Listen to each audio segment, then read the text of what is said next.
الحمد لله نحمده ونستعينه ونؤمن به ونتوكل عليه ونعوذ بالله من شرور أنفسنا وسيئات أعمالنا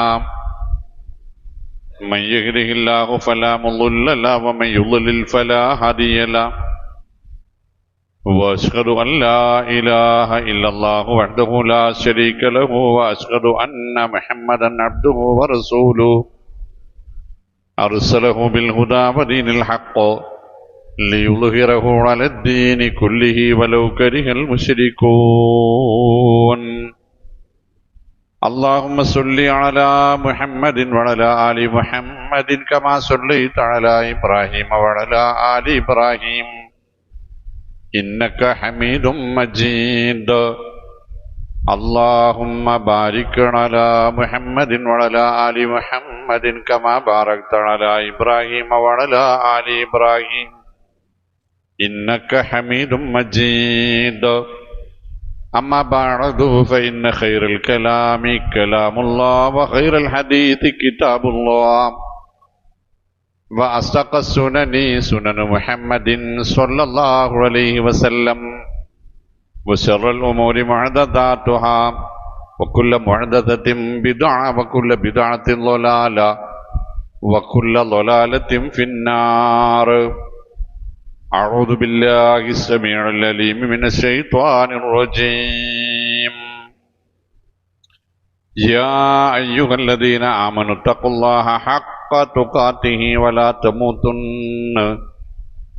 تموتن إلا وأنتم مسلمون يا أيها الذين آمنوا اتقوا الله وقولوا قولا سديدا يصلح لكم أعمالكم ويغفر لكم ذنوبكم ومن يطع الله ورسوله فقد فاز فوزا عظيما بسم الله الرحمن الرحيم وأذن في الناس بالحج يأتوك رجالا وعلى كل ضامر يأتين من كل فج عميق. ബഹുമാന്യരായ വിശ്വാസികളെ, അള്ളാഹുവിനെയും അള്ളാഹുവിൻ്റെ ദൂതരെയും കഴിവിൻ്റെ പരമാവധി ജീവിതത്തിൽ അങ്ങോളം ഇങ്ങോളം അനുസരിക്കുവാനും പിന്തുടരുവാനും മുത്തക്കികളായി ജീവിച്ച് മരിക്കുവാനും അല്ലാഹു സുബ്ഹാനഹു വ തആല നമുക്ക് തൗഫീഖ് നൽകുമാറാവട്ടെ. ജീവിതത്തിൽ അങ്ങോളം ഇങ്ങോളം തഖ്വ നിലനിർത്തിക്കൊണ്ട് മുന്നോട്ട് പോകണമെന്ന് എന്നെയും നിങ്ങളെയും ഓർമ്മപ്പെടുത്തുകയാണ്, വസിയ്യത്ത് ചെയ്യുകയാണ്. പ്രിയപ്പെട്ടവരെ, ഒരിക്കൽ കൂടി ഹജ്ജിൻ്റെ ദിവസങ്ങൾ നമ്മളിലേക്ക് അടുത്തിരിക്കുന്നു. ഇന്നു മുതൽ ഹജ്ജിൻ്റെ ദിവസങ്ങൾ തുടങ്ങുകയാണ്. എന്താണ് ഹജ്ജും അതുമായി ബന്ധപ്പെട്ട് നമ്മൾ മനസ്സിലാക്കിയിരിക്കേണ്ടുന്ന സന്ദേശങ്ങളും എന്ന് നമ്മൾ പരിശോധിച്ച് നോക്കേണ്ടുന്ന സമയം കഴിഞ്ഞിരിക്കുന്നു. ഇബ്രാഹിം അലൈഹിസ്സലാത്തു വസ്സലാം ജീവിച്ചത് ഏകദേശം 4000-ഓളം വർഷങ്ങൾക്കപ്പുറത്താണ്. അദ്ദേഹത്തിൻ്റെ ജീവിതകാലത്ത് തുടങ്ങിയ ഒരാരാധന രൂപഭാവങ്ങൾക്ക് മാറ്റം ഒരുപാട് വന്നു എങ്കിലും മുടക്കമില്ലാതെ അനുസ്യൂതം അതിന്നോളം തുടർന്നുകൊണ്ടേയിരിക്കുകയാണ്. ഇൻഷാ അല്ലാഹ് ഇനിയും അത് ഖിയാമത്ത് നാളോളം തുടരുകയും ചെയ്യും. ഇത്രമാത്രം മഹത്തായ ഒരു ആരാധന സത്യത്തിൽ ഇസ്ലാമിൽ വേറെ നമ്മൾ വിലയിരുത്തുകയാണെങ്കിൽ ഇല്ല എന്ന് തന്നെ പറയാം. കാരണം ഒരാൾ തൻ്റെ സമ്പത്തും ശരീരവും തൻ്റെ മനസ്സും ദുനിയാവിൽ അയാൾക്കുള്ള എല്ലാ തരത്തിലുള്ള കെട്ടുപാടുകളും ഇടപാടുകളും തൽക്കാലം മാറ്റിവെച്ച് എല്ലാം അല്ലാഹുവിൽ അർപ്പിച്ച് ഇറങ്ങിത്തിരിക്കുകയാണ്. ലോകത്തിന്റെ 4 ഭാഗങ്ങളിൽ നിന്നും ഇസ്ലാമിനെ മതമായി അംഗീകരിക്കുക പോലും ചെയ്യാത്ത രാജ്യങ്ങളിൽ പോലും ഹജ്ജ് കാലം വന്നാൽ അവിടെയുള്ള മുസ്ലിമീങ്ങൾക്ക് ഹജ്ജിന് പോകാനുള്ള സൗകര്യങ്ങൾ അതാത് ഭരണകൂടങ്ങളുടെ നേതൃത്വത്തിൽ തന്നെ നടപ്പാക്കിക്കൊണ്ടിരിക്കുന്ന മഹാത്ഭുതമാകുന്നു സത്യത്തിൽ ഹജ്ജ്. ഫുഖഹാക്കളൊക്കെ പറയുന്നത് കാണാം, ഹജ്ജിന് പോകാൻ ഉറപ്പിച്ച ആള് അയാൾ തിരിച്ചു വരുന്നത് വരെയുള്ള അയാളുടെ വീട്ടുകാര്യങ്ങൾക്ക് ആവശ്യമായ പണവും മറ്റും ഉത്തരവാദപ്പെട്ട ഒരാളെ ഏൽപ്പിക്കണം. അയാൾക്ക് കച്ചവടവും കാര്യങ്ങളും ഒക്കെ ഉണ്ടെങ്കിൽ അതയാൾ മറ്റൊരാളെ ഏൽപ്പിച്ച ഉത്തരവാദിത്തം, നമ്മൾ മുഖ്തിയാർ എന്നൊക്കെ പറയുമല്ലോ, പവർ ഓഫ് അറ്റോർണി, ഏൽപ്പിച്ചിട്ട് വേണം പോകാൻ. അയാൾക്ക് കടങ്ങൾ വല്ലതുമുണ്ടെങ്കിൽ അത് വീട്ടുകയോ വീട്ടാനുള്ള ഏർപ്പാടുകൾ ചെയ്യുകയോ ചെയ്തിട്ട് വേണം അയാൾ ഹജ്ജിന് ഒരുങ്ങി പുറപ്പെടാൻ. അയാളുടെ സമ്പത്ത് കൊണ്ട് എന്താണ് മറ്റുള്ളവർ ചെയ്യേണ്ടത് എന്ന് വസിയത്ത് കൊടുക്കുകയും അയാളുടെ ബാധ്യതയാണ്. ഇങ്ങനെയൊക്കെ ദുനിയാവിൽ നിന്ന് നമ്മൾ വിട പറയുമ്പോഴാണ് ഇതൊക്കെ നമ്മൾ ശ്രദ്ധിക്കുന്നത്. മരണപ്പെടുമ്പോൾ ചെയ്യേണ്ടുന്ന, അല്ലെങ്കിൽ മരണം മുന്നിൽ കാണുന്ന ഒരാൾ ചെയ്യേണ്ടുന്ന കർമ്മങ്ങളൊക്കെയും ചെയ്ത് ഞാൻ ഇനി തൽക്കാലം ദുനിയാവുമായി യാതൊരു ബന്ധവുമില്ല, അതിനുദ്ദേശിക്കുന്നില്ല എന്ന് വിചാരിച്ചായിരുന്നു അക്ഷരാർത്ഥത്തിൽ നമ്മുടെ ഒരു 2 തലമുറ മുമ്പൊക്കെയുള്ള ആളുകൾ പോയിരുന്നത്. വീട്ടിൽ നിന്നാണ് പോയാൽ പിന്നീട് തിരിച്ച് വീട്ടിലേക്ക് വന്ന് കയറുമ്പോഴാണ് വന്നു എന്ന ആൾ ജീവിച്ചിരിക്കുന്നുണ്ട് എന്നറിയുക. പോയ ആൾക്കും തിരിച്ച് വീട്ടിലേക്ക് വരുമ്പോഴാണ് ഭാര്യ ജീവിച്ചിരിപ്പുണ്ടോ, മക്കൾ ജീവിച്ചിരിപ്പുണ്ടോ, മാതാപിതാക്കളുണ്ടോ എന്നൊക്കെ മനസ്സിലാവുക. ചുരുക്കത്തിൽ ഹജ്ജ് എന്നത് അള്ളാന്റെ റസൂൽ സല്ലല്ലാഹു അലൈഹി വസല്ലം പറഞ്ഞല്ലോ, ലബ്ബൈക അല്ലാഹുമ്മ ലിഹജ്ജത്തിൻ തഅബ്ബുദൻ വറഖാൻ, അല്ലാഹുവേ പൂർണാർത്ഥത്തിൽ നിനക്ക് അടിമപ്പെട്ട് ദുനിയാവിന്റെ യാതൊരു ചിന്തകളും ഇനിയില്ലാത്ത വണ്ണം എന്താണോ നീ കൽപ്പിക്കുന്നത് അതനുസരിക്കുവാനുള്ള തയ്യാറെടുപ്പോടെ സന്നദ്ധതയോടെയാണ് ലബ്ബൈക അല്ലാഹുമ്മ ഞാൻ നിന്റെ വിളിക്ക് ഉത്തരം കേട്ടിരിക്കുന്നത് എന്ന നബി സല്ലല്ലാഹു അലൈഹി വസല്ലം നമ്മളെ പഠിപ്പിച്ചത് അതാണ്. അങ്ങനെയാണെന്ന്.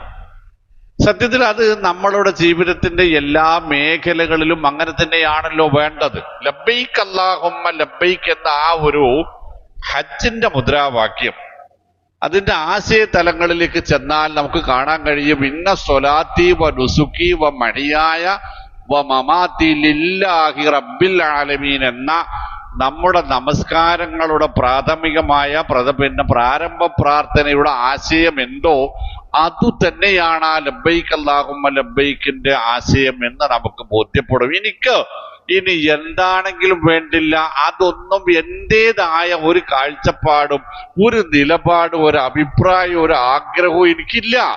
എന്താണോ റബ്ബേ നീ പറയുന്നത് അത് ഞാൻ അക്ഷരാർത്ഥത്തിൽ എൻ്റെ കഴിവിന്റെ പരമാവധി അംഗീകരിക്കാൻ തയ്യാറാണ് എന്ന സന്ദേശമാണ് സത്യത്തിൽ ഹജ്ജിന്റെ ഏറ്റവും പ്രധാനപ്പെട്ടതായിട്ടുള്ളത്. അതുകൊണ്ടാണ് സാന്ദർഭികമായി നിങ്ങൾ ആലോചിച്ച് നോക്കിയാൽ മതി, എന്തുകൊണ്ടാണ് ഹജ്ജിന് ഇഹ്റാം ചെയ്യുന്നയാൾ വലത് ചുമൽ തുറന്നിടണം, ഇടത് ചുമൽ മൂടിയിടണം എന്ന് പറയുന്നതിന്റെ പിന്നിൽ എന്താണുള്ളത് എന്ന് അല്ലാഹു അഅലം. ആരെങ്കിലും അതിനെക്കുറിച്ച് ആലോചിക്കാറുണ്ടോ? എന്തപ്പോ തിരിച്ചായാല് അതിന്റെ സൂത്രം എന്താ, യുക്തി എന്താ, ബുദ്ധി എന്താ എന്നൊന്നും നമ്മൾ ആലോചിക്കാറില്ല. നമ്മുടെ യുക്തിക്കും ബുദ്ധിക്കും ഒന്നും ഒതുങ്ങുന്നതല്ല നമ്മൾ ആചരിക്കുന്ന മതം എന്ന നമ്മൾ നമ്മുടെ മനസ്സിനെ ബോധ്യപ്പെടുത്തുവാനുള്ള ഒരു പരിശ്രമത്തിന്റെ തുടക്കമാവണം ഹജ്ജുമായി ബന്ധപ്പെട്ട പഠനങ്ങൾ. എന്തുകൊണ്ടാണ് തവാഫ് ചെയ്യുമ്പോൾ പുരുഷന്മാർ ആദ്യത്തെ 3 തവാഫ് കഴിയുന്ന അത്രയും വേഗതയിൽ നടക്കണം എന്ന് പഠിപ്പിച്ചത്?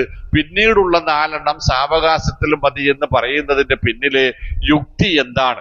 റസൂലുള്ളാഹി സ്വല്ലല്ലാഹു അലൈഹി വസല്ലം തങ്ങൾ അതിന് നൽകിയ വിശദീകരണം, നമ്മൾ മക്കയിൽ നിന്ന് മദീനയിലേക്ക് പോയപ്പോൾ നമ്മൾ അവിടെ ചെന്ന് പട്ടിണി കിടന്ന് കഷ്ടപ്പെട്ട് നമ്മുടെ ആരോഗ്യമൊക്കെ ക്ഷയിച്ചിരിക്കുന്നു എന്ന് മക്കക്കാരിൽ ചിലർക്കൊരു തോന്നലുണ്ട്. അതല്ല, നമ്മൾ ഇപ്പോഴും ഊർജ്ജസ്വലരാണെന്ന് അവരെ ബോധ്യപ്പെടുത്തണം. അതുകൊണ്ട് 3 തവണ നിങ്ങൾ വളരെ വേഗത്തിൽ നടക്കുവീൻ എന്നാ പറയും. പക്ഷെ നമ്മൾ ഇന്ന് ആരെ ബോധ്യപ്പെടുത്താനാ? നിങ്ങൾ ആലോചിച്ചാൽ നമ്മൾ ഇന്ന് ആരെ ബോധ്യപ്പെടുത്താനാണ് അങ്ങനെ നടക്കുന്നത് എന്ന് ചോദിച്ചാൽ അതിനുത്തരമില്ല. അതിനൊക്കെ കൂടെയുള്ള ഉത്തരം നമ്മൾ കുറച്ചുകൂടെ അങ്ങോട്ട് ചെന്നാൽ കാണാം.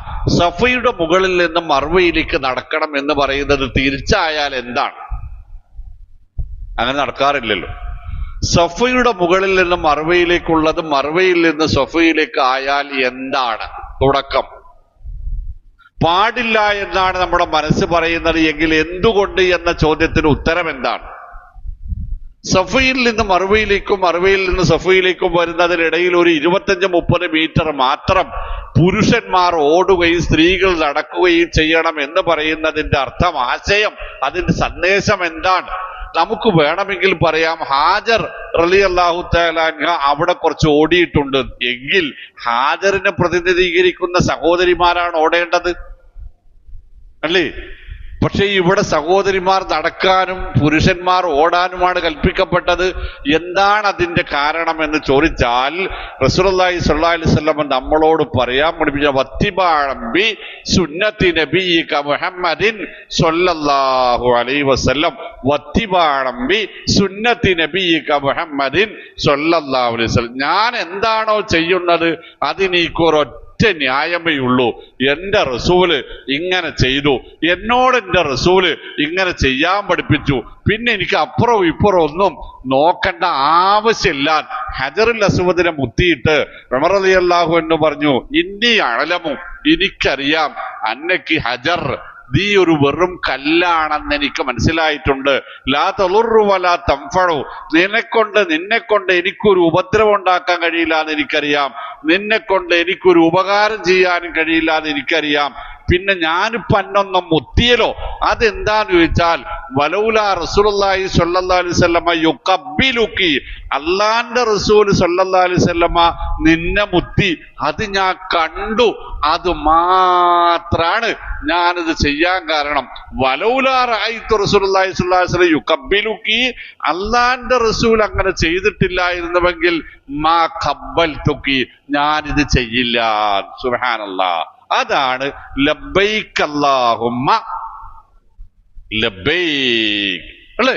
അതിന്റെ അവസാനം നോക്കാണില്ല ശരീക ലക്ന, യാതൊരാൾക്കും നിനക്ക് നൽകേണ്ടുന്ന യാതൊന്നിനെയും യാതൊരാളെയും പങ്കു ചേർക്കാൻ ഞാൻ തയ്യാറുമല്ല എന്ന ഉറച്ച പ്രഖ്യാപനം. കാരണം ഇന്നൽ ഹംദ വന്നിഅമത ലക വൽ മുൽക്ക്, ഞാൻ ഇന്ന് അനുഭവിച്ചു കൊണ്ടിരിക്കുന്ന എല്ലാ നിഅമത്തുകളും നീ തന്നതാണ്, നിനക്കുള്ളതാകുന്നു. എന്റെ ജീവിതത്തിന്റെ സർവസ്വവും നിനക്കുള്ളതാകുന്നു. വൽ മുൽക്ക്, ഈ പ്രപഞ്ചത്തിന്റെ ആധിപത്യവും നിനക്കുള്ളതാകുന്നു. ലാ ശരീക ലക്, ഇതിലൊന്നും യാതൊരു പങ്കും ഒരാൾക്കുമില്ല. അത് തന്നെയല്ലേ നമ്മൾ 5 നേരത്തെ നമസ്കാരത്തിന്റെ പ്രാരംഭ പ്രാർത്ഥനയിൽ പറയും, ലാ ശരീക ലഹു വബിദാലിക ഉമിർതു വഅന മിനൽ മുസ്ലിമീൻ, ഇന്ന സ്വലാത്തി വനുസുക്കി വമഹിയായ വമമാത്തി ലില്ലാഹി റബ്ബിൽ ആലമീൻ ലാ ശരീക ലഹു. എന്റെ ജീവിതത്തില്, എന്റെ മരണത്തില്, ഞാൻ ഇടപെടുന്ന ഏതൊരു മേഖലയിലും, എന്റെ നമസ്കാരങ്ങളില്, എന്റെ ബലിയില്, എന്റെ മറ്റ് ആരാധനകളില് ലാ ശരീക ലഹു, അല്ലാഹുവേ നിനക്ക് പങ്കു ചേർക്കാൻ ഞാൻ ഒരുക്കമല്ല. കാരണം വബിദാലിക ഉമിർതു, അതാണ് ഞാൻ കൽപ്പിക്കപ്പെട്ടിരിക്കുന്നത്, അത് മാത്രമേ ഞാൻ അനുസരിക്കുകയുള്ളൂ എന്ന്. ചുരുക്കത്തിൽ ഹജ്ജ് മക്കയുടെ പരിസര പ്രദേശങ്ങളും കേന്ദ്രീകരിച്ചാണ് നടക്കുന്നത് എങ്കിലും ഹജ്ജ് നമ്മുടെ ഓരോരുത്തരുടെയും മനസ്സിൽ ചില ചലനങ്ങൾ ഉണ്ടാക്കണം, ചില ആലോചനകൾ ഉണ്ടാക്കണം എന്നർത്ഥം. സമ്പൂർണമായ വിധേയത്വവും പൂർണ്ണമായ തൗഹീദും നിലനിർത്തിക്കൊണ്ടു പോകാൻ നമുക്ക് ബാധ്യതയുള്ള, സാധ്യമാകുന്ന ഒരു ആരാധനാ സമ്പ്രദായമാണ്. അത് മക്കയിലല്ലേ, അത് അറഫയിലല്ലേ, അത് മിനായിലല്ലേ? അതിന്റെ പേരിൽ നോമ്പെന്താന്ന് വെച്ചിട്ട് നാളെയാണോ മറ്റന്നാളോ എന്ന് വെച്ചിട്ട് നമ്മൾ തർക്കിക്കാൻ പോകും. പക്ഷെ നമ്മുടെ ജീവിതം ഹജ്ജുമായി എങ്ങനെയാണ് ബന്ധപ്പെട്ടിരിക്കുന്നത് എന്ന ആലോചന മുസ്ലിം സൊസൈറ്റിയിൽ ഇല്ലാതെയുമാകുന്നു എന്നത് നമ്മൾ ആലോചിക്കേണ്ടതുണ്ട് എന്ന് പറയാൻ വേണ്ടിയിട്ടാണ് ഞാൻ ഇത്രയും പറഞ്ഞത്. അതുകൊണ്ടാണ് ഈ ഇബ്രാഹിം അലൈഹി സ്വലാത്തു വസ്സലാമയോട് പോലും അള്ളാഹു പറഞ്ഞത് ഇത് ഖാല ലഹു റബ്ബുഹു അസ്ലിം. മനസ്സിലാവുണ്ടല്ലോ നമുക്കില്ലേ? അള്ളാഹു സുബ്ഹാനഹു വ തആല ഇബ്രാഹിം അലൈഹി സ്വലാമിനോട് പറഞ്ഞു, ഇബ്രാഹിം അസ്ലിം, നീ മുസ്ലിം ആവുക. അത് ഇബ്രാഹിം നബിക്ക് വഴി കിട്ടുന്നതിന് മുമ്പ് പറഞ്ഞതല്ല. ഇബ്രാഹിം അലൈഹി സ്വലാത്തു വസ്സലാമയുടെ ജീവിതത്തിന്റെ അവസാന കാലത്ത് പറഞ്ഞത് അള്ളാഹു സുബ്ഹാനഹു വ തആല ഇത് ഖാല ലഹു റബ്ബുഹു അസ്ലിം. അദ്ദേഹം അപ്പൊ ആലോചിച്ചില്ല, അപ്പൊ ഇത്രയും കാലം ഞാൻ ആരായിരുന്നു എന്നപ്പൊ ഈ പറഞ്ഞത്, ഇപ്പൊ ഒരു മുസ്ലിം ആവാൻ പറയണത് എന്തിനാ എന്ന് നമ്മൾ ചോദിക്കുന്ന ചോദ്യം ഇബ്രാഹിം അലൈഹി സ്വലാമിന്റെ മനസ്സിലില്ല. പിന്നെയോ അദ്ദേഹം പറഞ്ഞു ഖാല അസ്ലംതു ലിറബ്ബിൽ ആലമീൻ. ആയിക്കോട്ടെ, അതിനിപ്പെന്താ, സർവലോക രക്ഷിതാവായ അള്ളാന്റെ മുമ്പിൽ ഇനി വല്ലതും വിധേയപ്പെടാനുണ്ടെങ്കിൽ, കീഴ്പ്പെടാനുണ്ടെങ്കിൽ ഞാൻ അതും കീഴ്പ്പെടുത്തിയിരിക്കുന്നു എന്ന് അദ്ദേഹം വളരെ വിനയത്തോടുകൂടി ആ കൽപ്പനയ്ക്ക് ഉത്തരം നൽകുകയുണ്ടായി എന്ന് പരിശുദ്ധ ഖുർആൻ പറഞ്ഞു. മുഅ്മിനീങ്ങൾ മനസ്സിലാക്കേണ്ട ഒരു സംഗതി, ഇസ്ലാം എന്നത് അതിന്റെ പരിപൂർണമായ അർത്ഥത്തിൽ ഉൾക്കൊള്ളാൻ അല്ലാഹു സുബ്ഹാനഹു വ തആല നമ്മളോട് ആവശ്യപ്പെട്ടിട്ടുണ്ട് 2 സ്ഥലങ്ങളിൽ. ഒന്ന്, യാ അയ്യുഹല്ലദീന ആമനു ഉദ്ഖുലൂ ഫിസ്സിൽമി കാഫ. മുഅ്മിനീങ്ങളെ, നിങ്ങൾ സമ്പൂർണമായി ഇസ്ലാമിലേക്ക് വരിക, സമ്പൂർണമായി നിങ്ങൾ ഇസ്ലാമിൽ ഒതുങ്ങി ജീവിക്കുക എന്ന് വിശുദ്ധ ഖുർആൻ മുഅ്മിനീങ്ങളെ എന്ന് വിളിച്ച് നമ്മളോട് പറയുന്നുണ്ട്. മറ്റൊരിടത്ത് അല്ലാഹു സുബ്ഹാനഹു വ തആല പറഞ്ഞു, യാ അയ്യുഹല്ലദീന ആമനു ആമിനൂ ബില്ലാഹി വറസൂലിഹി. ഈമാനുള്ളവരെ, മുഅ്മിനീങ്ങളെ, നിങ്ങൾ അല്ലാഹുവിലും റസൂലിലും ഒന്നുകൂടി ഉറപ്പിച്ചൊന്ന് വിശ്വാസം പുതുക്കി വെക്കണം എന്ന് നമ്മളോട് പറഞ്ഞു. അതേസമയം കേവലാർത്ഥത്തിലുള്ള ഒരു ഇസ്ലാമുണ്ട്, അതും വിശുദ്ധ ഖുർആൻ നമ്മളെ പഠിപ്പിക്കുന്നുണ്ട്. ബിൽഖീസ് രാജ്ഞി സുലൈമാൻ നബിയുടെ കൊട്ടാരം സന്ദർശിക്കുവാൻ വരുമ്പോൾ അവിടെ നടക്കുന്ന ചെറിയൊരു പരീക്ഷണത്തിൽ അവർ പരാജയപ്പെടുകയും പളുങ്കുപാത്രം വെള്ളമാണെന്ന് വിചാരിച്ച് അവർ വസ്ത്രം അല്പം ഉയർത്തിപ്പിടിക്കുകയും ഒക്കെ ചെയ്തതിന് ശേഷം അവർ പറയുന്നൊരു പ്രഖ്യാപനമുണ്ട്, ഖാല അസ്ലംതു ലില്ലാഹി അസ്ലംതു മഅ സുലൈമാന ലില്ലാഹി റബ്ബിൽ ആലമീൻ എന്ന്. ഞാനിതാ സുലൈമാൻ നബിയോടൊപ്പം റബ്ബുൽ ആലമീനായ അള്ളാഹുവിന് കീഴ്പ്പെട്ടിരിക്കുന്നു എന്ന്. ആ കീഴ്പ്പെടൽ അവർ അത്രയും കാലം നിലനിന്നിരുന്ന വിഗ്രഹാരാധനകളിൽ നിന്ന്, സൂര്യാരാധനയിൽ നിന്ന് തൗഹീദിലേക്ക് കടന്നു വന്നു എന്ന പ്രഖ്യാപനമാണ്. പക്ഷേ ഇബ്രാഹിം അലൈഹി സ്വലാത്തു വസ്സലാമ പറഞ്ഞ ആ ഇസ്ലാം, തൗഹീദുള്ള ഒരാള് അയാളുടെ ജീവിതത്തെ സമ്പൂർണമായി വാക്കിലും നോക്കിലും ഊണിലും ഉറക്കിലുമെന്ന് നമ്മൾ സാങ്കേതികമായി പറയാറുള്ള, ആലങ്കാരികമായി പറയാറുള്ള അതിന്റെ യഥാർത്ഥത്തിലുള്ള അർത്ഥം വാക്കിലും നോക്കിലും ഊണിലും ഉറക്കിലും റബ്ബെന്ത് പറഞ്ഞുവോ, റസൂൽ എന്ത് പറഞ്ഞുവോ സ്വല്ലല്ലാഹു അലൈഹി വസല്ലം അതുപ്രകാരത്തിൽ മാത്രമേ ജീവിക്കുകയുള്ളൂ എന്ന ഉറച്ച തീരുമാനമെടുക്കാനുള്ള സമയമാണ് നമുക്ക് ഒരു പക്ഷേ ജീവിതത്തിന്റെ അവസാനത്തെ സമയം. അതാണ് പരിശുദ്ധ ഖുർആൻ പറഞ്ഞത്, ഇന്നമാ കാന ഖൗലൽ മുഅ്മിനീന ഇദാ ദുഊ ഇലല്ലാഹി വറസൂലിഹി ലിയഹ്കുമ ബൈനഹും അൻ യഖൂലു സമിഅനാ വഅതഅനാ. അള്ളാന്റെ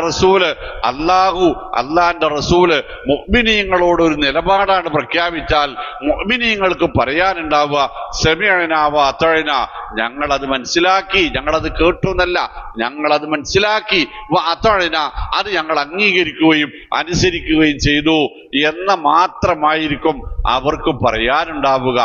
അവരാണ് ഉലൈക ഹുമുൽ മുഅ്മിനൂന ഹഖ്ഖ, അവരാണ് ശരിയായ മുഅ്മിനീങ്ങൾ എന്ന് പരിശുദ്ധ ഖുർആൻ പറഞ്ഞു നമ്മളോട്. അതാണ് ഞാൻ സൂചിപ്പിച്ച കാര്യങ്ങൾ. എന്തുകൊണ്ടാണ് ഹജ്ജ് ഇഹ്റാം ചെയ്യുന്ന പുരുഷന്മാർ ചെരുപ്പ് ധരിക്കുമ്പോ നെരിയാണി മറയാൻ പാടില്ല എന്ന് പറഞ്ഞത് എന്തുകൊണ്ടാണ് എന്ന ചോദ്യത്തിന് എന്താണ് മുഅ്മിനീങ്ങളുടെ ഉത്തരം? എന്താണ് മുഅ്മിനീങ്ങളുടെ ഉത്തരം? ചെരുപ്പില്ലാത്തവൻ ഷൂ ധരിച്ചു കൊള്ളട്ടെ, പക്ഷേ ചെരുപ്പിന്റെ ഷൂവിന്റെ പിൻഭാഗം, കാലിന്റെ പിൻഭാഗം അവൻ വെട്ടിമുറിക്കണം, എന്നിട്ട് കാലിന്റെ മടമ്പ് ഭാഗം പുറമേക്ക് കാണിക്കണം എന്ന് പറഞ്ഞാൽ എന്തിനാണത്? ഏതായാലും ഷൂ അല്ലേ, എന്നാ പിന്നെ അത് കേടുവരുത്തേണ്ട ആവശ്യമുണ്ടോ എന്ന് ചോദിക്കുന്നതല്ല മുഅ്മിനീങ്ങളുടെ രീതി. സമിഅനാ വഅതഅനാ, ഞങ്ങൾക്ക് കാര്യം മനസ്സിലായി, എന്ത് റസൂലാണ് പറഞ്ഞത്. വലൗലാ റസൂലുള്ളാഹി സ്വല്ലല്ലാഹു അലൈഹി വസല്ലം യുഖബ്ബിലുകി മാ ഖബ്ബൽതുകി എന്ന ഉമർ റളിയല്ലാഹു അൻഹുവിന്റെ ആ ഏറ്റുപറച്ചിൽ റസൂലാണ് പറഞ്ഞത്, പിന്നെ ഞങ്ങൾക്ക് ആലോചിക്കേണ്ടതില്ല, ഞങ്ങൾ അത് മുറിച്ചു മുറിക്കുന്നല്ല, ഞങ്ങൾ അത് മുറിച്ചു എന്ന് പറയാൻ കഴിയണം നമുക്ക്.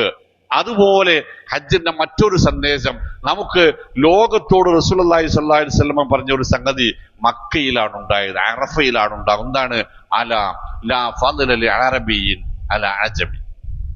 ഒരാൾക്കും അയാളുടെ വംശത്തിന്റെയോ വർണ്ണത്തിന്റെയോ ദേശത്തിന്റെയോ ഭാഷയുടെയോ അയാളുടെ ഭക്ഷണ രീതിയുടെയോ സംസാര രീതിയുടെയോ അയാളുടെ പെരുമാറ്റ മര്യാദകളുടെയോ നിറത്തിന്റെയോ പേരിൽ ഒരേറ്റവുമില്ല, ഒരു കോട്ടവുമില്ല.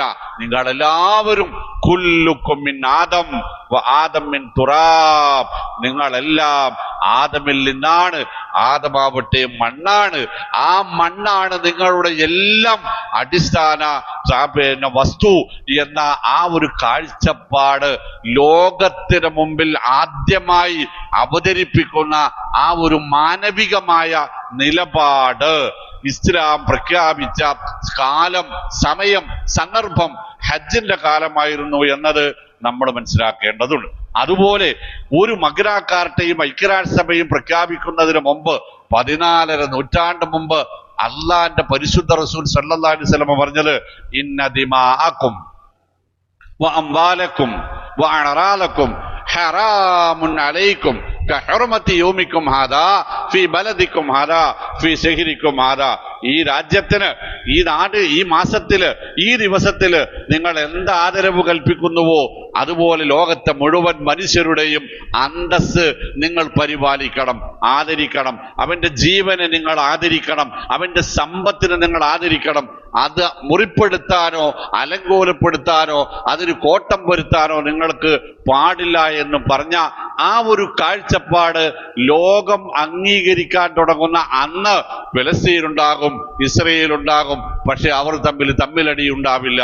അന്ന് വൻശക്തി രാഷ്ട്രങ്ങളും പിന്നെ മൂന്നാം ലോക രാജ്യങ്ങളും തുല്യ തോതിൽ പരസ്പര സഹകരണത്തോടുകൂടി മുന്നോട്ട് പോകുന്ന ആ വിശ്വ മാനവികത എന്ന് ഇന്ന് നമ്മൾ ആലങ്കാരികമായി പറയുന്ന ആ പദപ്രയോഗം ലോകത്തോട് ആദ്യമായി പ്രഖ്യാപിച്ചത് മുഹമ്മദ് മുസ്തഫ സല്ലല്ലാഹു അലൈഹി വസല്ലമയുടെ നാവിലൂടെ ഇസ്ലാമാണ്, ഹജ്ജിന്റെ വേളയാണത് എന്നത് നമ്മൾ മനസ്സിലാക്കാതെ പോകുന്നുവോ എന്നത് നമ്മൾ ആലോചിക്കണം. അതുപോലെ റസൂലുള്ളാഹി സ്വല്ലല്ലാഹു അലൈഹി വസല്ലമ അന്ന് പറഞ്ഞ അടുത്ത കാര്യം, ലോകത്തിന് ഏറ്റവും കൂടുതൽ അപമാനിക്കപ്പെടുന്ന സ്ത്രീ സുരക്ഷ, സ്ത്രീത്വം, അതിനെ എത്രമാത്രം പവിത്രമായിട്ടാണ് പഠിപ്പിച്ചത്. റസൂൽ സ്വല്ലല്ലാഹു അലൈഹി വസല്ലം പറയാ, യാ അയ്യുഹന്നാസ് ഇസ്മഉ ഫഇന്നി ലഅല്ലി ലാ അൽഖാകും ബഅദ ആമി ഹാദാ. ജനങ്ങളെ, എന്നെ വളരെ ശ്രദ്ധിച്ച് നിങ്ങൾ കേൾക്കണം. കാരണം നാളെ ഈ പിറ്റേന്ന് ഒരു തവണ കൂടി ഇങ്ങനെ ഇവിടെ നിൽക്കാൻ എനിക്ക് കഴിഞ്ഞുകൊള്ളണമെന്നും നിങ്ങളോട് എന്തെങ്കിലും ഒരു ഉപദേശം തരാൻ എനിക്ക് പറ്റിക്കൊള്ളണമെന്നുമില്ല. ഇതെന്റെ അവസാന ഉപദേശങ്ങളായി നിങ്ങൾ സ്വീകരിക്കണം എന്ന് പറഞ്ഞ് റസൂൽ സല്ലല്ലാഹു അലൈഹി വസല്ലം പറഞ്ഞതറിയോ?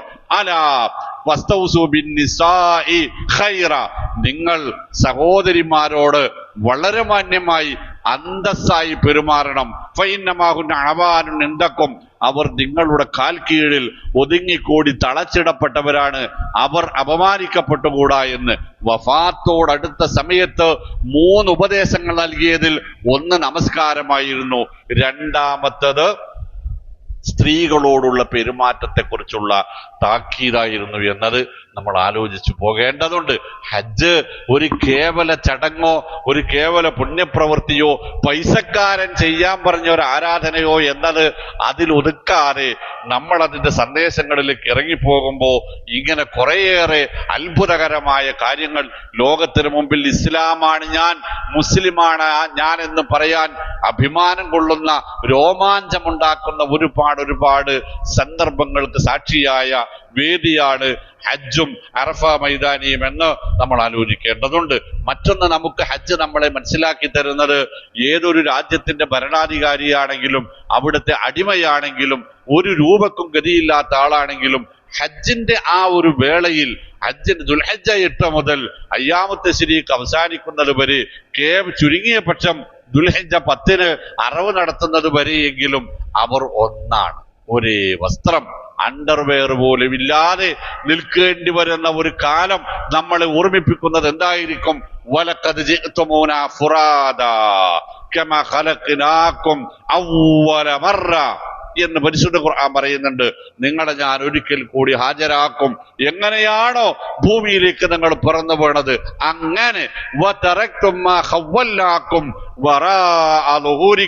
എന്നിട്ട് ദുനിയാവിൽ നിങ്ങൾ എന്തൊക്കെ സമ്പാദിച്ചുവോ അതെല്ലാം വിട്ട് ഒരു കഷ്ണം ഒരു അരഞ്ഞാൽ ചരട് പോലും ഇല്ലാതെ നിങ്ങൾ എന്റെ മുമ്പിൽ വന്നു നിൽക്കേണ്ടി വരുമെന്ന് പറഞ്ഞ ഓർമ്മപ്പെടുത്തൽ.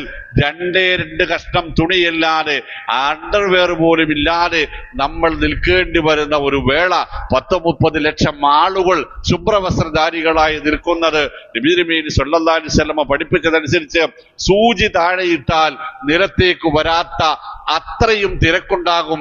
പെരുവിരലിൽ ഊന്ന് നിൽക്കേണ്ടി വരും ഓരോരുത്തരും അശറിൽ. അതിനുള്ള സ്ഥലമേ ഉണ്ടാവുകയുള്ളൂ എന്ന് പറഞ്ഞ അക്ഷരാർത്ഥത്തിലുള്ള അതിന്റെ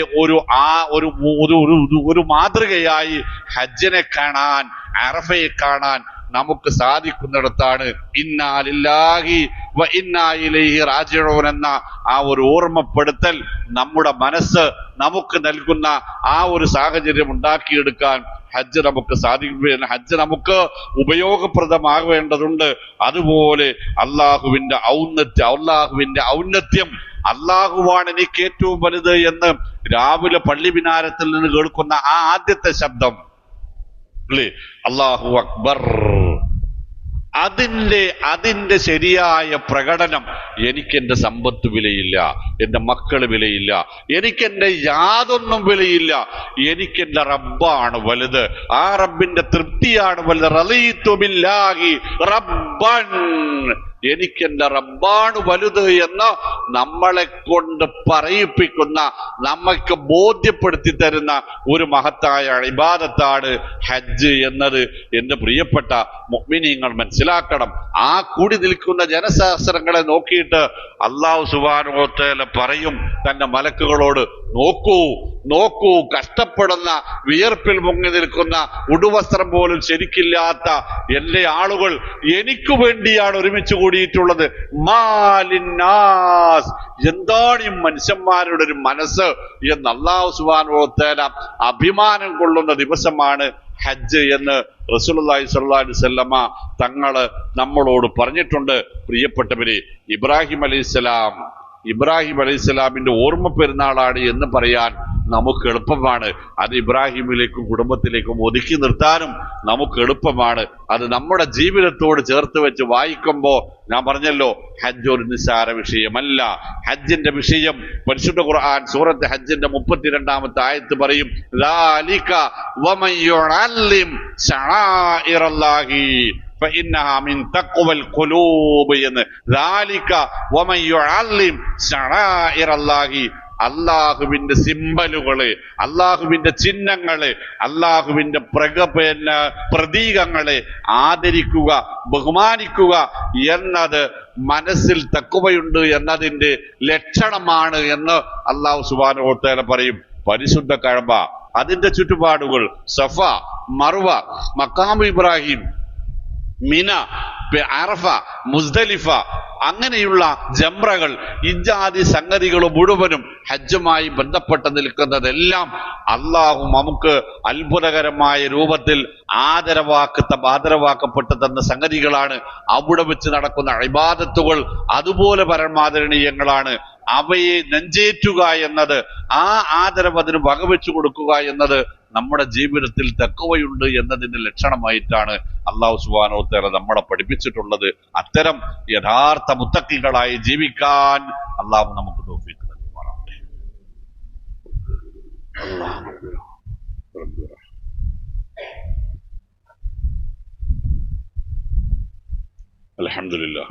അൽഹംദുലില്ലാഹി റബ്ബിൽ ആലമീൻ വസ്സലാത്തു വസ്സലാമു അലാ റസൂലി റബ്ബിൽ ആലമീൻ വഅലാ ആലിഹി വസഹാബിഹിൽ ഫായിസീന വഹും അഇമ്മത്തുൽ ആലമീൻ വമൻ തബിഅഹും ബിഇഹ്സാൻ ഇലാ യൗമിദ്ദീൻ വഹസന ഉലൈക റഫീഖ. അമ്മാ ബഅദ്, അയ്യുഹൽ ഇഖ്വാൻ ഇത്തഖുല്ലാഹ വകൂനു ഇബാദല്ലാഹ്. ബഹുമാന്യരെ, അള്ളാഹുവിന്റെ വിധിവിലക്കുകൾക്കും റസൂലുള്ളാഹി സ്വല്ലല്ലാഹു അലൈഹി വസല്ലമയുടെ സുന്നത്തുകൾക്കും ജീവിതത്തിൽ അങ്ങോളം ഇങ്ങോളം വിധേയരായി യഥാർത്ഥ മുഅ്മിനുകളായി, മുസ്ലിങ്ങളായി, മുത്തഖികളായി ജീവിക്കാനും മരിക്കാനും കഴിവിന്റെ പരമാവധി ശ്രമിക്കുക, നിരന്തരം പ്രാർത്ഥിച്ചു കൊണ്ടിരിക്കുക. അള്ളാഹു തൗഫീഖ് നൽകുമാറാവട്ടെ. പ്രിയപ്പെട്ടവരെ, ഹജ്ജ് ഇന്ന് ളുഹറിന് ശേഷം തുടങ്ങുകയാണ്. നാളെ അറഫയാണ്. നമ്മളെ സംബന്ധിച്ചിടത്തോളം ഞാൻ നേരത്തെ പറഞ്ഞത് അതുകൊണ്ടാണ്. എന്നാണ് നോമ്പ് എന്ന ചർച്ചയല്ല ഉണ്ടാവേണ്ടത്. നമ്മളൊരു കാര്യത്തിൻ്റെ ആശയത്തിലേക്ക് ഇറങ്ങിത്തീരുന്ന അതുകൊണ്ട് എന്താണ് നമുക്ക് ഗുണം എന്നതാണ് ആലോചിക്കേണ്ടത്.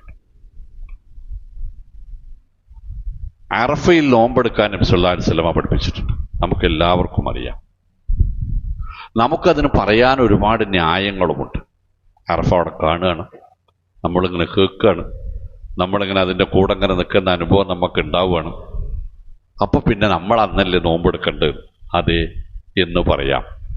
പക്ഷെ മുഅ്മിനീങ്ങളെ, നമ്മൾ മനസ്സിലാക്കിയതിനനുസരിച്ച് ഇസ്ലാമിന് റസൂലുള്ളാഹി സ്വല്ലല്ലാഹു അലൈഹി വസല്ലമക്ക് ശേഷം, റസൂൽ ഹജ്ജ് ചെയ്തതിന് ശേഷം 1436 കൊല്ലമായി റസൂൽ ഹജ്ജ് ചെയ്തിട്ട്. അബൂബക്കർ സിദ്ദീഖ് റളിയല്ലാഹു അൻഹു ഇസ്ലാമിലെ ആദ്യത്തെ ഹജ്ജിന്റെ നേതാവ്, ഹിജ്റ 9. അതിനുശേഷം 436 കൊല്ലവുമായി. അന്നൊന്നും മക്കക്കാരായ ആളുകൾക്കല്ലാതെ, ഹജ്ജിൽ പങ്കെടുക്കുന്ന ആളുകൾക്കല്ലാതെ ഇത് കാണാനും ഇത് കേൾക്കാനും ഒന്നും സൗകര്യം ഉണ്ടായിരുന്നില്ലല്ലോ. ഇസ്ലാമിന്റെ യഥാർത്ഥ മുഖം അന്നത്തേതാണോ ഇന്നത്തേതാണോ നിങ്ങൾ ആലോചിച്ച് നോക്കാം. ഇസ്ലാമിന്റെ ശരിയായ മുഖം അന്നത്തേതാണോ ഇന്നത്തേതാണോ? നമ്മളാണോ അന്നുള്ളവരാണോ ഇസ്ലാമിലെ ഏറ്റവും പുണ്യവാന്മാരായ സമൂഹം? അള്ളാഹു തൃപ്തിപ്പെട്ട സമൂഹം നമ്മളാണോ അവരാണോ? അവർ എങ്ങനെയാണോ അന്നത്തെ ഇബാദത്തുകളെ കണ്ടത്, കൈകാര്യം ചെയ്തത്, സമീപിച്ചത്? അതാണ് ഖിയാമത്ത് നാളോളമുള്ള ഇസ്ലാം എന്ന് പറഞ്ഞാൽ ഞങ്ങൾക്ക് മനസ്സിലാവുമല്ലോ. നമ്മളുടെ കാഴ്ചയോ കേൾവിയോ അനുഭവമോ ഒന്നും ഇസ്ലാമിന്റെ തെളിവുകളായി അവതരിപ്പിക്കാവതല്ല, ന്യായമായും അവതരിപ്പിക്കാവതല്ല. നമ്മളൊക്കെയും മറ്റുള്ളവരോട് പറയുക ഖുർആനും സുന്നത്തുമാണ് നമ്മുടെ ന്യായം, നമ്മുടെ പ്രമാണം. നമ്മൾ പറയാം, നമ്മുടെ തെളിവുകൾ അതാ പറയാം. എന്താണ് ഈ സുന്നത്ത് എന്ന് പറഞ്ഞാൽ? അസുന്ന മാ സന്നഹു റസൂലുള്ളാഹി സ്വല്ലല്ലാഹു അലൈഹി വസല്ലം, റസൂലിന്റെ ജീവിതമാണ് സുന്നത്ത്. വൽ ജമാഅത്തു മത്തഫഖ അലൈഹി അസ്ഹാബു റസൂലുള്ളാഹി സ്വല്ലല്ലാഹു അലൈഹി വസല്ലം, നബി തിരുമേനി സ്വല്ലല്ലാഹു അലൈഹി വസല്ലമയുടെ സ്വഹാബത്തിന്റെ നടപടിക്രമങ്ങൾക്കാണ് ജമാഅത്ത് എന്ന് പറയാം. ഇതിന്റെ രണ്ടിന്റെയും ആളുകൾക്കാണ് അഹ്ലുസുന്ന, ബാക്കി എന്താ പറയാ, വൽ ജമാഅ എന്ന് പറയാം. കോട്ടപ്പടിക്ക് അഹ്ലുസുന്നത്ത് വൽ ജമാഅത്തിന്റെ ആൾക്കാരുണ്ടെന്ന് എനിക്ക് അഭിപ്രായമില്ല. കാരണം അത് നബി സ്വഹാബത്തുമാണ്. ആ വഴി അതേപോലെ തന്നെ പിന്തുടരാൻ ശ്രമിക്കുന്നവരുണ്ടെങ്കിൽ അവരാണ് അതിന്റെ ആളുകൾ. പുതിയ ന്യായങ്ങൾ നിങ്ങൾ അതിൽ കൊണ്ടുവരരുതെന്ന് ഞാൻ പറഞ്ഞു. ദീനാണ്. ഒരു പക്ഷേ നാളെ മത്സരിൽ ചെന്നിട്ട് എന്ത് നിങ്ങൾക്ക് റസൂൽ ചെയ്തത് പോരായിരുന്നോ എന്ന് ചോദിച്ചാൽ നമുക്ക് പറയാൻ മറുപടികൾ ഉണ്ടാവില്ല, ന്യായങ്ങൾ ഉണ്ടാവില്ല. റസൂൽ സ്വല്ലല്ലാഹു അലൈഹി വസല്ലം നമ്മളോട് പറഞ്ഞത് സൂമൂ ലി റുഅയതിഹി വഅഫ്തിറു ലി റുഅയതിഹി, നിങ്ങൾ മാസം കാണുന്നതിന് മുറക്കാണ് നിങ്ങൾ നോമ്പെടുക്കേണ്ടതും മുറിക്കേണ്ടതും എന്നാണ്. അപ്പൊ നമ്മളോട് പറയാ, നബി സല്ലല്ലാഹു അലൈഹി വസല്ലം ഒരു നോമ്പ് അസറിന് ശേഷം ഒരു യാത്രാ സംഘം അവർ മാസം കണ്ടു എന്ന് പറഞ്ഞതിന്റെ അടിസ്ഥാനത്തിൽ മുറിച്ചിട്ടുണ്ടല്ലോ. ഒരു ന്യായം വന്നത് ഇന്നലെയാണ് ഞാനിക്കത് കിട്ടുന്നത്. അപ്പൊ ഞാനിങ്ങനെ ആലോചിച്ച് നോക്കുമ്പോൾ സംഗതി അങ്ങനെ ഉണ്ട്. പക്ഷേ 1450 കൊല്ലം മുമ്പ് ഇന്നലെ രാത്രിയിൽ ഞാൻ മാസം കണ്ടു എന്ന് ഇന്നൊരാൾക്ക് പറയാൻ കഴിയുന്ന വഴിദൂരത്തിലേക്ക് അയാൾക്ക് നടക്കാൻ കഴിയുക ഏറിപ്പോയാൽ 30 കിലോമീറ്ററാണ്. കാരണം മക്ക മദീന യാത്ര അന്ന് 15 രാത്രികളും 15 പകലുകളുമായിരുന്നു തുടർച്ചയായിട്ട് എന്ന്. 450 കിലോമീറ്റർ. ഒരു ദിവസം കൊണ്ട് 30 കിലോമീറ്ററാണ് അയാൾക്ക് നടക്കാൻ കഴിയുക. ആ 30 കിലോമീറ്ററിനുള്ളിൽ മലഞ്ചെരുവിന് അപ്പുറത്ത് ഞാൻ മാസം കണ്ടു എന്നൊരു സ്വഹാബി പറഞ്ഞപ്പോൾ എന്നാ ശരി നമുക്കിന്ന് നോമ്പ് വേണ്ട എന്ന് റസൂലുള്ളാഹി സ്വല്ലല്ലാഹു അലൈഹി വസല്ലമ തങ്ങൾ തീരുമാനിച്ചിട്ടുണ്ട്. ശരിയാണ്. പക്ഷേ അതേ റസൂൽ സ്വല്ലല്ലാഹു അലൈഹി വസല്ലമയുടെ തന്നെ നിലപാട് ഇബ്നു അബ്ബാസ് റളിയല്ലാഹു അൻഹുവിൽ ഇമാം മുസ്ലിം റഹിമഹുല്ലാഹ് റിപ്പോർട്ട് ചെയ്യും. ഖുറൈബ് റളിയല്ലാഹു അൻഹുവിനെ ആയിഷ റളിയല്ലാഹു തആല അൻഹ അന്നത്തെ ഇസ്ലാമിന്റെ ഖലീഫയായിരുന്ന മുആവിയ റളിയല്ലാഹു അൻഹുവിന്റെ അരികിലേക്ക് ദമസ്കസിലേക്ക് പറഞ്ഞു കൊടുത്തു. കാര്യങ്ങൾ മനസ്സിലാവാൻ ഞാൻ പറയുന്നുണ്ട്. അങ്ങനെ ഡമസ്കസിൽ പോയിട്ട് മുആവിയ റളിയല്ലാഹു അൻഹുവിന്റെ അരികിൽ നിന്നിട്ട് ഖുറൈബ് കാര്യങ്ങളൊക്കെ തീരുമാനിച്ച് ഉത്തരവാദിത്വമൊക്കെ നിർവഹിച്ച് തിരിച്ചു വരും. ഇവിടെ മദീനയിൽ വരുമ്പോൾ ഇവിടെ 30ാമത്തെ നോമ്പാ. മദീനയിൽ ഖുറൈബിന്റെ 30 നോമ്പ് കഴിഞ്ഞിട്ടാ ഖുറൈബ് വരുന്നത്. 29 നോമ്പ് കഴിഞ്ഞിട്ടാ ഖുറൈബ് വരുന്നത്. ഖുറൈബിൽ നിന്ന് പെരുന്നാളാ മദീനയിൽ വരുമ്പോഴേ. ഖുറൈബ് ഇബ്നു അബ്ബാസ് റളിയല്ലാഹു അൻഹു അന്ന് മദീനയിലെ ഗ്രാൻഡ് മുഫ്തി എന്ന് നമുക്ക് പറയാൻ പറ്റും. അപ്പോ വിവരങ്ങളൊക്കെ ചോദിച്ചറിയുന്ന കൂട്ടത്തിൽ ഇബ്നു അബ്ബാസ് ചോദിച്ചു, നിങ്ങൾ അവിടെ എന്താ മാസം കണ്ടത്? റമളാൻ മാസം. ഞങ്ങൾ വെള്ളിയാഴ്ച രാത്രിയാ കണ്ടത്. ഇജ് കണ്ടോ? ഞാനും കണ്ടു, മുആവിയയും കണ്ടു. ഖലീഫ മുആവിയ നോമ്പെടുത്തു, ഞങ്ങളെല്ലാരും നോമ്പെടുത്ത്. അപ്പൊ ഇബ്നു അബ്ബാസ് പറഞ്ഞ പറ്റോ, അയ്യോ ഞങ്ങൾ ശനിയാഴ്ചയാണല്ലോ മാസം കണ്ടത്. ഡമസ്കസിൽ വെള്ളിയാഴ്ച മാസം കണ്ടു, മക്കത്ത് മാസം കണ്ടാൽ മതി എന്നാ പറഞ്ഞു. അല്ലെ ഫിൻലൻഡിൽ മാസം കണ്ടാൽ മതി എന്നാ പറഞ്ഞു. കുറച്ചുകൂടി അപ്പുറത്ത് പോയിട്ട് ലോകത്ത് എവിടെയെങ്കിലും ഒരിടത്ത് ഉദിച്ചു എന്ന് അറിഞ്ഞാൽ മതി, കാണണ്ടില്ല എന്നാ പറഞ്ഞു അവരോടാ. ഇസ്ലാമിന്റെ ചക്രവർത്തി പദത്തിലിരിക്കുന്ന മുആവിയ മാസം കണ്ടു, നോമ്പെടുത്തു റളിയല്ലാഹു അൻഹു. ഡമസ്കസുകാർ മുഴുവനും നോമ്പെടുത്തു. വെള്ളി ശനിയാഴ്ച മുതൽ ഞങ്ങൾക്ക് ഇന്ന് മാസം കണ്ട, ഞങ്ങൾക്ക് ഇന്ന് പെരുന്നാളാണ്. അപ്പൊ ഇബ്നു അബ്ബാസ് പറഞ്ഞു, പക്ഷെ ഞങ്ങൾ ശനിയാഴ്ചയാണല്ലോ കണ്ടത്. ഇപ്പൊ ഖുറൈബി ചോദിച്ചു, ഇബ്നു അബ്ബാസ് മുആവിയ കണ്ടത് പോരെ? ഇസ്ലാമിന്റെ ഖലീഫ നോമ്പെടുത്തത് പോരെ നിങ്ങൾക്ക്? അപ്പൊ ഇബ്നു അബ്ബാസ് പറഞ്ഞെന്തറിയില്ല, പോരാ മോനെ, ഹാക്കദാ അല്ലമനാ റസൂലുള്ളാഹി സ്വല്ലല്ലാഹു അലൈഹി വസല്ലം. അങ്ങനെയാണ് നബി ഞങ്ങളെ പഠിപ്പിച്ചിട്ടുള്ളത്. അദ്ദേഹത്തിന്റെ പേരെന്താണെന്നറിയാം? ഇമാം മുസ്ലിം റിപ്പോർട്ട് ചെയ്തത്, വിദൂരമായ ഒരു ദേശത്ത് മാസപ്പിറ കണ്ടാൽ അത് മറ്റു രാജ്യങ്ങൾക്ക് ബാധകമല്ല. ഈ രണ്ടും കൂടെ വെച്ചിട്ട് നിങ്ങൾ പരിശോധിക്കാം. നബി സല്ലല്ലാഹു അലൈഹി വസല്ലം നോമ്പ് മുറിച്ചു എന്ന് പറഞ്ഞതിന്റെ ദൂരപരിധിയും ഇമാം മുസ്ലിമിന്റെ ഖുറൈബിന്റെ ഹദീസ് എന്ന പേരിൽ പ്രശസ്തമായ ഹദീസിന്റെ ദൂരപരിധിയും നിങ്ങൾ പിന്നെ ആലോചിച്ചിട്ട് നിങ്ങൾ മനസ്സിലാക്കുക, നമ്മൾ എന്നാണ് നോമ്പെടുക്കേണ്ടത്. മുസ്ലിം പണ്ഡിതന്മാർ മുഴുവനും കേരളത്തിലെ വിവരമില്ലാത്തവരാ നമ്മുടെ വിചാരം അല്ലേ? സംഘടനാ വ്യത്യാസമില്ലാതെ മുസ്ലിം പണ്ഡിതന്മാരൊക്കെയും ഇത്രകാലം തെറ്റിലായിരുന്നു എന്നാണോ? റസൂലുള്ളാഹി സ്വല്ലല്ലാഹു അലൈഹി വസല്ലം തങ്ങൾ പറഞ്ഞിട്ടില്ലേ, ഭൂരിപക്ഷം പിഴക്കുകയില്ല, ഭൂരിപക്ഷ പണ്ഡിതന്മാർ പിഴക്കുകയില്ല, അവർ നേരിന്റെ പക്ഷത്തായിരിക്കും ഉണ്ടാവുക, വ്യക്തികൾക്ക് പിഴവ് സംഭവിക്കാം എന്ന്. അപ്പൊ ഞാനതൊരു വിവാദം ഉണ്ടാക്കില്ല. അതുകൊണ്ട് നമ്മുടെ നോമ്പ് ഞായറാഴ്ചയാണ്. നമുക്ക് നോമ്പ് ഞായറാഴ്ചയാണ്.